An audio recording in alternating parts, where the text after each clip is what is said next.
हर हर महादेव। सर्वप्रथम मैं शिव गुरु के चरणों में प्रणाम करती हूँ। मैं भवानी के चरणों में प्रणाम करती हूँ। साहेब भैया नीलम दीदी के चरणों में प्रणाम करती हूँ। सभी गुरु भाई गुरु बहनों के चरणों में प्रणाम करती हूँ। मेरा प्रणाम स्वीकार हो। एक शिव चर्चा कथा, बहुत ही सुंदर, सावन का पावन महीना का ये कथा है और किस प्रकार जो है लड़की अपने भाई का जिंदगी बचाती है। आप कथा के माध्यम से पूरा सुनिए। एक गांव में जो है एक ग्वाला रहते थे। ग्वाला अपने पूरे परिवार के साथ, ग्वाला दोनों पति पत्नी थे और उनके पास एक लड़का और एक लड़की थे। और इस प्रकार से जो है अपना गाय रखे थे, गाय बछड़ा अपना रखे थे। उसी से जो है उनका धर्म कर्म चलता था। रोज गाय के दूध निकालना, घी बेचना, दूध बेचना, इसी से अपना जिंदगी बसर कर रहे थे। कुछ दिन बीतने के बाद जो है ग्वाला के पत्नी का तबीयत खराब हो जाता है और कुछ ही दिन बीतने के बाद ग्वाला के पत्नी को जो है स्वर्गवास हो जाता है। छोटे छोटे बच्चे बेसहारे रह जाते हैं। अब ग्वाला की उनको जो है पोषण पालन सही से नहीं कर पा रहे थे। समय से खाना बना के देना और अपने गाय चुगाना, ये सब नहीं कर पा रहे थे। इस वजह से जो है ग्वाला अपना दूसरा शादी कर लिए। दूसरा शादी जब कर लिए, दूसरी पत्नी आई। अब बच्चे जो है धीरे धीरे बढ़ने लगे और वो बच्चों को दुख देने लगी। कुछ दिन के बाद अपने पति से कहती हैं कि अब ये लड़का भी बड़ा हो गया है और गाय चुगाने यही जाया करेगा। आप जो है घर में जो भी है वो आप गौशाले के काम करो। और लड़की जो है अपना रसोई का पूरा काम, घर का पूरा काम संभाली थी। इस प्रकार से जो है एक दिन लड़का सभी गाय और भैंस अपने बछड़ों को लेकर के चुगाने जब गया जंगल, तो समय की बात है, वहाँ पे जो है एक शेर आ पहुँचा। और शेर खाने के लिए झपटा, जैसे झपटा वैसे ही लड़का एक पेड़ पर चढ़ जाता है और पेड़ पे चढ़ करके कहता है शेर से कि भाई मुझे क्यों खाना चाहते हो। शेर कहता है मुझे बहुत भूख लगा है, इसलिए मैं खाना चाहता हूँ। लड़का कहता है कि मेरी बहन जो है मेरे सहारे जीती है और मुझे मत खाओ। शेर कहता है कि कोई बात नहीं, तुम्हें नहीं खाऊंगा तो एक बछड़ा दे दो, एक बछड़ा को ही खा करके अपना पेट भर लूंगा। लड़का कहने लगा सुनो भाई, वो बछड़ों के बारे में तो मैं नहीं बता सकता, क्योंकि पिताजी और माँ से पूछना पड़ेगा इस बारे में, उसके बाद मैं कल आकर के बता दूंगा। शेर बोला ठीक है और आ करके बता देना। कहा ठीक है। वो जब घर गया तो जा करके वो अपने पिता से कहने लगा कि जब मैं गैया चराने गया था जंगल में तो वहाँ पे एक शेर आ गया था। इतना बात जैसे उसके पिता सुने, 2-3 थप्पड़ लड़का को मार दिए। पूरी बात सुने नहीं, लड़का रोने लगा। फिर भी बोला कि पिताजी आप मेरे पूरे बात सुनिए। और माँ भी सुनने लगी। कहने लगा कि शेर कह रहा था कि या तो मैं तुम्हें खा लूँ या एक बछड़ा दे दो, मैं बहुत भूखा हूँ। और ये भी कहा है कि कल तक मैं इंतज़ार करूँगा। माँ सुन के कहने लगी कि गैया बछड़ा कोई कम नहीं होना चाहिए, उसी से हमारा धर्म कर्म चलता है। तुम्हें अगर खा जाएगा तो कोई बात नहीं, पर गैया बछड़ा कम नहीं होना चाहिए। अब लड़का जो है वो सोचने लगा और फिर अपनी बहन के पास गया और कहने लगा कि दीदी ऐसे ऐसे बात है, शेर हमें ऐसे कहा है कि या तो बछड़े को खाएंगे या तो हम तुम्हें खाएंगे, मैं क्या करूं। बहन कहने लगी कि देखो भाई, माँ हम दोनों को छोड़ के चली गई। ये सौतेली माँ इतना दुख देती हैं, पर मैं तुम्हें देख करके ही संतुष्टि करके मैं जी रही हूँ, और तुम नहीं रहोगे तो मैं जी नहीं पाऊँगी। जाओ गाय को लेकर के जाओ और कह देना कि एक बछड़े को खा ले, गैया अगर रहेगी दूसरा बछड़ा आएगा। जैसे माँ ने कहा कि तुम्हें खा जाएगी तो दूसरा आएगा, उसी प्रकार से लड़का गाय चुगाने जाता है और जाकर के वहाँ पे वो कहने लगता है शेर से कि मेरी बहन तो मेरे सहारे जीती है, एक बछड़ा ले जाओ। शेर आया और बछड़े को पकड़ के अपनी गुफा के तरफ लेके चला गया। जब लड़का घर पे आया तो देखा कि माँ उसकी जो है वहाँ खड़ी थी, अपने गैया बछड़ा जो है गिनती कर रही थी और देखी कि एक बछड़ा कम है, एक बछड़ा जो है उसमें कम है। अब यह देख करके पिता मोटा डंडा लेकर के और जो है वहाँ पर लड़के को मारने लगे और मार करके जो है मारते मारते उसे ऐसे मारे कि गिरा दिए और गिरा के उसको जो है गिरा दिए। जब वहाँ गिरा दिए तो बेहोश हो गया लड़का। लड़की दूर से देख रही थी पर वो कुछ कह नहीं सकती क्योंकि वो भी बेबस थी। अब जो है कुछ देर के बाद जब वहाँ से पिता और माता वहाँ से चले गए तो जो है पिता माता जब चले गए तो लड़की जा कर के भाई को जो है उठाती है और ले करके जा करके पानी का छींटा मारती है, पानी का छींटा मार करके और उठाती है और भाई को खाना खिलाती है, चुप कराती है और दोनों रोते हैं, बहुत रोते हैं कि माँ ने तो बहुत ही दुख दिया और जो है इसके लिए कुछ नहीं कर सकते। अब बहन कहने लगी अपने भाई से कि भाई देखो, तुम्हारे बगैर तो मैं रह नहीं सकती, एक काम करो, यहाँ रहोगे तो किसी न किसी दिन ये लोग मार ही डालेंगे। ये माँ का निशानी अंगूठी मेरे पास है, इसको ले लो और कहीं जा कर के जो है जो है अपना गुजर बसर कर लेना। अगर जीवित हम रहेंगे तो कभी ना कभी ज़रूर मिलेंगे। भाई कहता है कि बहन, समय के अनुसार मैं भी कैसे पहचानूंगा। एक धागा उठाया और बांध दिया हाथ में बहन के और बोला कि बहन ये हाथ में से धागा हटाना मत, इसी के सहारे मैं पहचान जाऊंगा कि तुम ही मेरी बहन हो। और ये बात सभी सौतेली माँ सुन रही थी वहाँ पे। तो कहने लगी कि अच्छा ये बात है, इस तरीक़ा से जो है अपना प्लान बना रहे हो। अब ये कह करके कहने लगी कि ठीक है, देखती हूँ। जब रात हुआ तो पति से अपने कहने लगी कि सुनो, मुझे जो है सुबेरे ही ये लड़का है इसका मांस चाहिए, नहीं तो जो है मैं घर के छोड़ करके चली जाऊंगी, नहीं रहूंगी। अगर मांस उसका नहीं लाए तो मैं घर में नहीं रहूंगी। करके पति कठोर हो गए और जैसे ही भाई बहन सोते हैं, भाई को खींच करके और ला करके जो है पिता कुल्हाड़ी से ले जा करके बाहर और काट के छोटा छोटा बोटी बना दिया। बोटी बनाने के बाद गुरु बहनों को लिया करके मांस रख दिया अपने पत्नी के सामने और कहा कि लो और खाओ, बनाओ।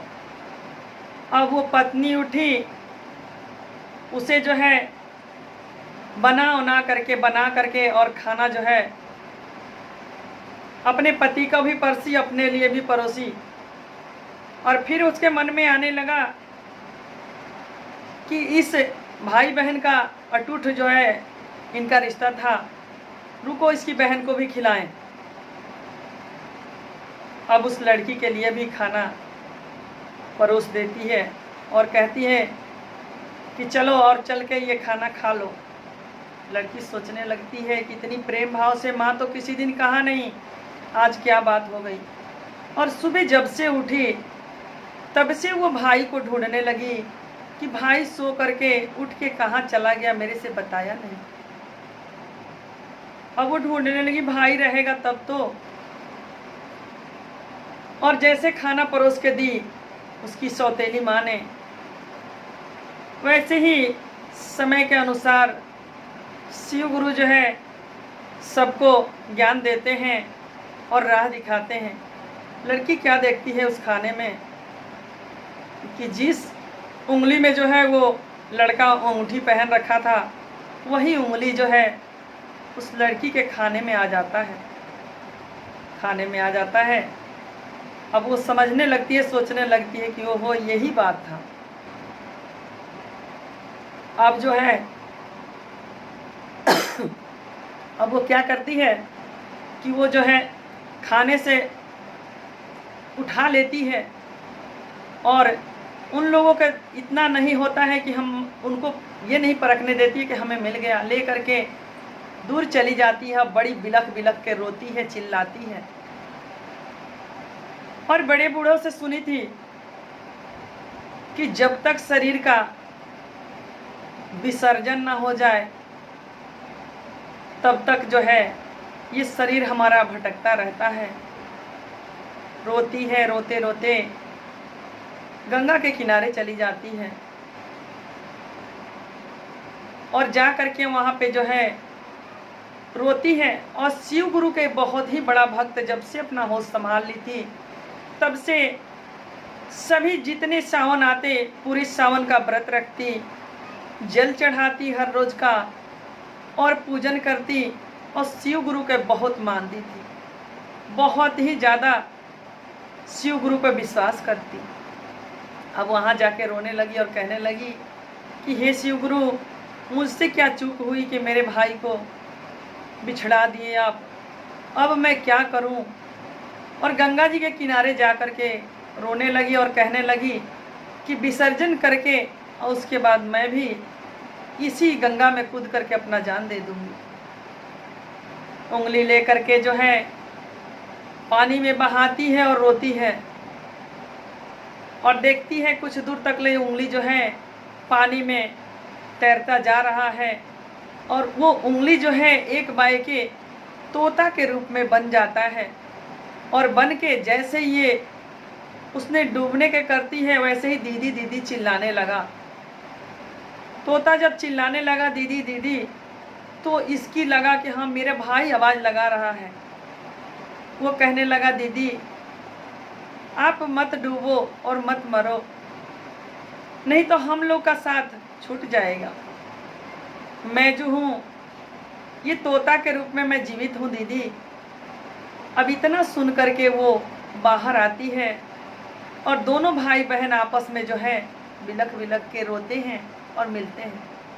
कहते हैं तोता कि दीदी मैं हर रोज़ आपसे मिलूँगा बगीचे में, आप रो मत। बहन खुश हुई कि कम से कम मेरे भाई किसी रूप में जीवित तो हुआ।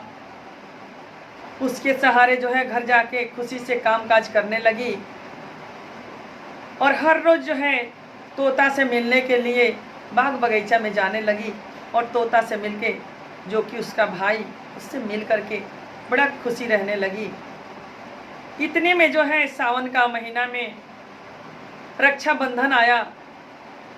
बहन बोली कि भाई कल जो है टाइम से आप चले आना, मैं आपको राखी बांधूंगी। कहने लगे हाँ बहन मुझे याद है। अब इधर जो है तोता सोचने लगा कि मेरी बहन राखी बांधेगी तो मैं क्या दूंगा इसको, मेरे पास तो कुछ नहीं, मैं तो एक पंछी बन चुका हूँ। तोता जो है एक सुनार के दुकान के पास गया, अकेले में सुनार बैठा हुआ था। वहाँ पे जो है तोता मीठी आवाज़ में कहने लगा, पिता ने मारा, माँ ने मरवाया, बहन ने बिलख बिलख करके रोया, मैं तोता बन गया।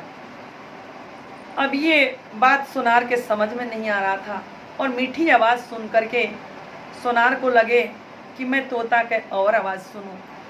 कहने लगे तोता आप जो बोल रहे हो दोबारा बोलो। वो फिर से वही कहा, पिता ने मारा, माँ ने मरवाया, बहन बहुत बिलख बिलख के रोई, मैं तोता बन गया। अब कहने लगे कि अच्छा इसकी माँ ने मुझे समझाओ कि क्या कह रहे हो।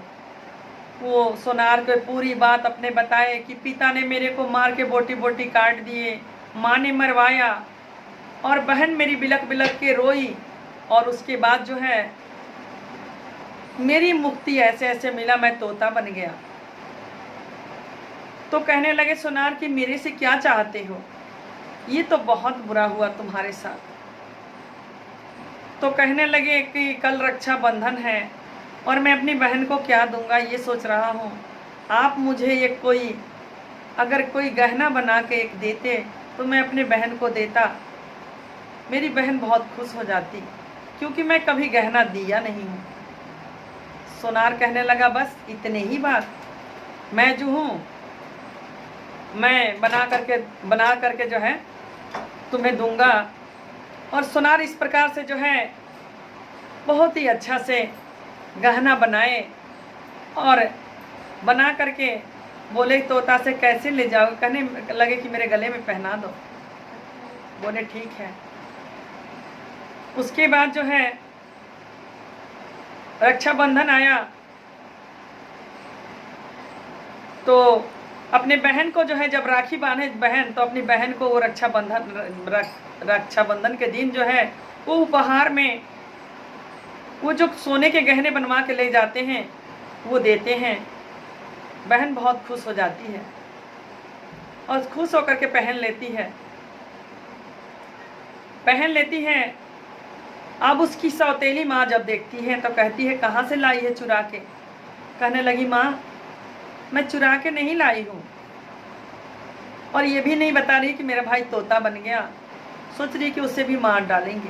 कहने लगी कि माँ एक मेरा भाई है तोता, वो भाई तोता मुझे बहन मान रखा है, वो मेरा भाई है, उसी ने दिया है। अब वो कहने लगी एक भाई था उसको तो मैंने बना पका के खा ली, अब कौन सा भाई आ गया, रुक तेरा सारा खुशियाँ निकालती हूँ। अब वो गहने छीन लेती है और ये बैठा बैठा डाली पे एक तोता भाई जो है देख रहा था, उसे बहुत क्रोध आया। तो गया लोहार के पास गया और लोहार से कहने लगा कि लोहार भाई पिता ने मारा, माँ ने मरवाया, बहन ने बहुत बिलख करके रोया और मेरा मुक्ति हुआ और तोता बन गया। वो कहने लगे क्या कह रहे हो। फिर वहाँ भी सही पूर्वक से वो समझाते हैं और समझा करके जो है कहते हैं मेरे पिता ने मुझे धारदार कुल्हाड़ी से बोटी बोटी काट डाले और माँ ने कटवाया, बनाया और खाया, और बहन ने जो है मेरी मुक्ति दिलाई। पूरी बात जब समझ में आ गया लोहार के, कहने लगे मुझसे क्या चाहते हो। कहते हैं कि लोहार भाई एक ही चीज़ चाहता हूँ कि कोई ऐसा धारदार हथियार मुझे तैयार कर दो जो मेरे पंख में आ जाए, मैं उठा सकूँ उसको, और बना करके धारदार जो है मुझे मेरे पंख में लगा दो। कहे इतनी सी बात, मैं ज़रूर लगाऊंगा, तुम्हारे साथ बहुत अन्याय हुआ है। धारदार जो है उसने चाकू बनाया और इतना छोटा बनाया जो कि उनके जो है तोता के पंख में आ जाए। अब जो है इधर वो अपने पंख में लगा लिया और उसकी सौतेली माँ गहने भी छीन ली और खोजने लगी कि कहाँ इसका भाई तोता है, उसे मार डालूं। खोजते सुबह से शाम हो गया। तोता तो एक झाड़ी में बैठ के छुप गया, वहाँ से देखता रहा। अब छीनने के बाद जो है कलंक लगा करके बहन को बहुत पीटने लगे। वो तो माँ तो पिटी रही थी सौतेली, ऊपर से जो है उसके पिता भी आके बहुत मारने लगे। अब यह जो है उस भाई से बर्दाश्त नहीं हुआ। भाई जो है अब वो पेड़ पर से आता है और आ करके उस धारदार चाकू से दोनों के आंखों में जो है बार बार अपना पंख मार के दोनों के आंखों में भोंक दिया। दोनों अंधे हो गए, अंधे होकर गिर गए। और कहने लगे कि सुनो, मैं कोई और नहीं हूँ पिताजी, मैं तुम्हारा वही बेटा हूँ जिसे बड़ा लाड़ प्यार से आप पाले थे बचपन में, और कहे थे कि तुम मेरे सहारा बनोगे। मुझे सहारा तो बनने नहीं दिए, ना ही मेरे दीदी के सहारा बनने दिए, मुझे तो काट के खा गए।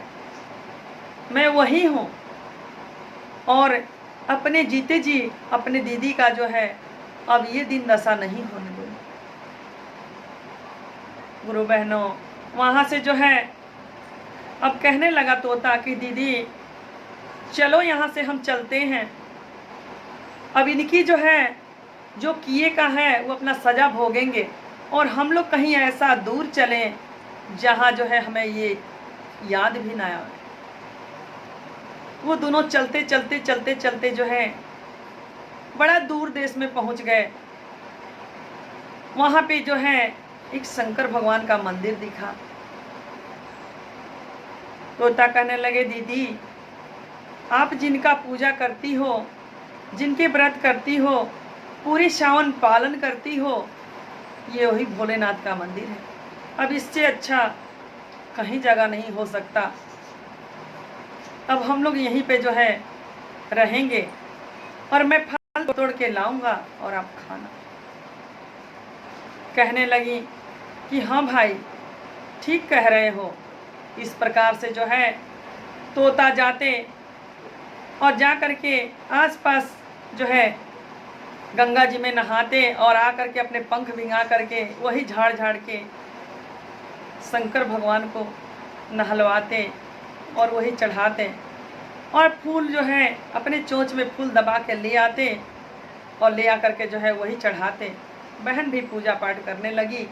इस प्रकार जो है शंकर भगवान तो एक परीक्षा ले रहे थे। माता पार्वती कहने लगी भोले जी से कि हे प्रभु, आपका भक्त इतना अन्याय सहें, इतना दुख सहें, अभी भी आपको जो है तरस नहीं आ रहा है। आप इनका जो है उद्धार कीजिए।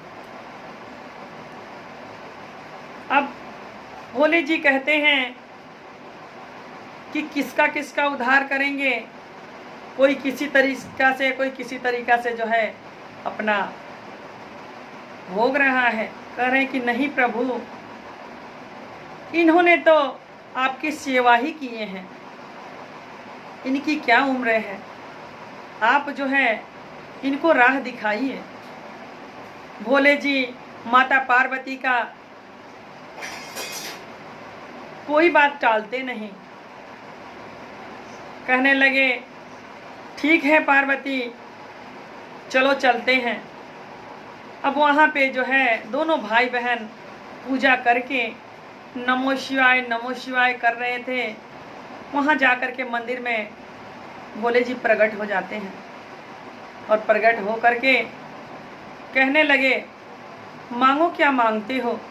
बहन कहती है कि हे बाबा, हे भोले जी, मुझे कुछ नहीं चाहिए, मैं अपने भाई के मुक्ति चाहती हूँ, मेरे भाई का मुक्ति कर दीजिए, और जिस प्रकार से मेरा भाई था उसी प्रकार से कर दीजिए, आपसे धन दौलत कुछ नहीं चाहिए। अब यह देख करके भोले जी बहुत ही संतुष्ट हुए, और वो तो उनकी माया है, जैसे अपने कमंडल से जल छिड़कते हैं, लड़का उसी रूप में आ जाता है। और कहने लगे कि तुम लोग जो भी किए हो, सावन का महीना में पालन किए हो, मैं सावन के महीना में किसी को निराश नहीं करता हूँ। तुम दोनों जो है सुखी पूर्वक अपना जीवन बिताओ।